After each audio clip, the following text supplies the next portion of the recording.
आणि आता आपण थेट पुण्यामध्ये आलेलो आहोत। पुण्याच्या सावित्रीबाई फुले विद्यापीठामध्ये हे आंदोलन सुरू आहे। कॅरी ऑनच्या मागणीसाठी विद्यार्थी आक्रमक झालेले आहेत आणि विद्यार्थ्यांकडून कॉलेजच्या गेटवर चढून हे आंदोलन केले जाते। विद्यापीठ प्रशासनाविरोधात जोरदार घोषणाबाजी देखील केली जाते।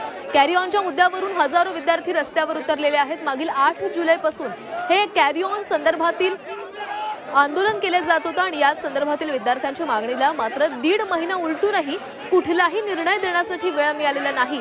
त्यामुळे आता हे विद्यार्थी आक्रमक झालेले आहेत। विद्यार्थी कॉलेजच्या गेटवरून चढून आतमध्ये गेलेले आहेत।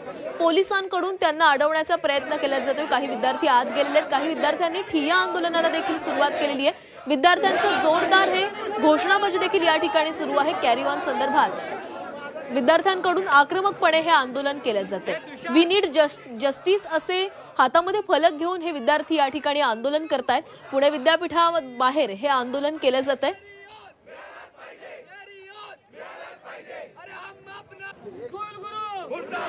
तर हजारो विद्यार्थी रस्त्यावर उतरलेले आहेत। विद्यापीठाच्या गेटवर चढून हे आंदोलन केले आपण पाहतोय। बॅरिकेड तोडण्याचा देखील विद्यार्थ्यांकडून प्रयत्न करण्यात आलेला आहे। पोलिसांकडून या विद्यार्थ्यांना अडवलं जातं। मात्र विद्यार्थ्यांचा लोंढा हा संपूर्ण बॅरिकेडवर आलेला आहे आणि या गेटवर देखील विद्यार्थी चढलेले आहेत। गेटवर चढून विद्यार्थी आतमध्ये गेलेले आहेत आणि आक्रमकपणे विद्यार्थ्यांकडून कॅरी ऑन साठी हे आंदोलन केले जाते। या संदर्भात अधिक बोलूयात आमचे प्रतिनिधी निलेश खरमरे आपल्या सोबत आहेत। निलेश, विद्यार्थी आक्रमक झालेले आहेत, बॅरिकेड तोडण्यात आलेत, गेटवर चढून विद्यार्थी आत देखील गेलेले आहेत।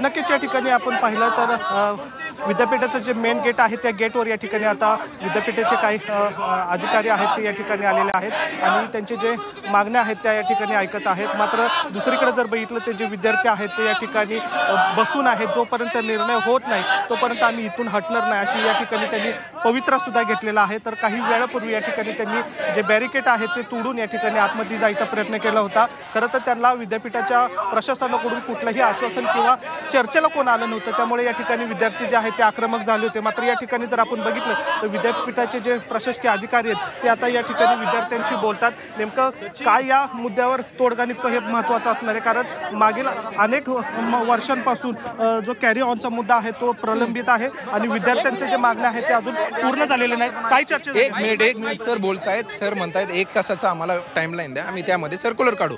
यांचं आश्वासन आहे सर, आता बोलतील आपल्यासोबत। पण तुमच्या मागण्या काय होत्या? आम्हाला कॅरी ऑनचं सर्क्युलर हवं होतं। जे विद्यार्थी काही कारणामुळे इयर ड्रॉप झाले त्या सर्वांना एक विशेष संधी केली पाहिजे सर समोर। सर काय तोडगा निघाला? मी जर असं बोलतो त्यांच्याशी। आता विद्यापीठाच्या अधिकार मंडळाने या बाबतीत निर्णय घेतला। एका अधिकार मंडळातून दुसऱ्या अधिकार मंडळात त्याची एक व्यवस्था असते। मागच्या वर्षी आपण कॅरी ऑन नाही त्याला आपण कॅरी फॉरवर्ड म्हणतो, स्पेसिफिक त्याच्या अटी नियमांच्या अधीन राहून आणि ऑक्टोबरमध्ये पास होण्याच्या अटीवर राहून एप्रिलच्या परीक्षेत राहिलेल्या दोन्ही सत्रांच्या परीक्षा देणं असे निर्णय याच्या अगोदर 2 वेळा झालेत।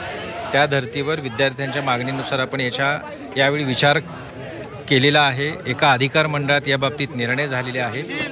त्याला फक्त काय असतं की एकातनं दुसऱ्यात त्याच्या परवानगी घेत आपल्याला पुढे जावं लागतं। आजच्या दिवशी जो काही बाकीचा सगळा भाग आहे उर्वरित तो पूर्ण करून जे सर्क्युलर आहे ते विद्यापीठाकडून प्रकाशित केलं।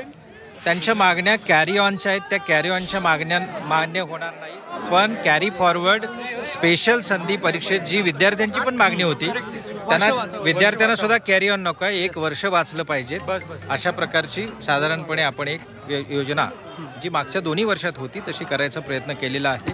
आज दिवसभरात सर्क्युलर तसं कॅरी ऑन देणार आहात की विद्यार्थ्यांना पुढच्या वर्षात जायला याला संधी देणार आहात? नेमकं हे सरसकट कॅरी ऑन नाही आहे। जे काही विद्यापीठाचं आत्ता अधिकार मंडळातनं जे पुढं आलेलं आहे त्याला कॅरी ऑन नाही म्हणत आपण।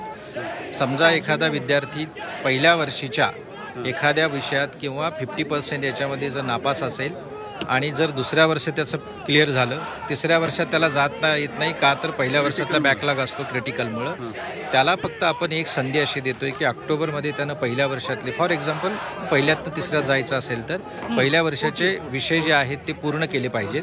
ते जर केले तरच तो एप्रिलच्या परीक्षेत या तिसऱ्या वर्षाच्या दोन्ही सत्रांच्या परीक्षा एकदम देईल। असं सूत्र मागच्या 2 परीक्षांच्या किंवा 2 संध्यांच्या वेळी जे ठेवलेलं होतं तशीच चर्चा आता अधिकार मंडळात झालेली आहे.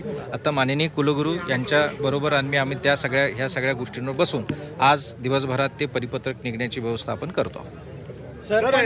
ही मागणी तुम्हाला मान्य आहे का? आम्ही विद्यार्थी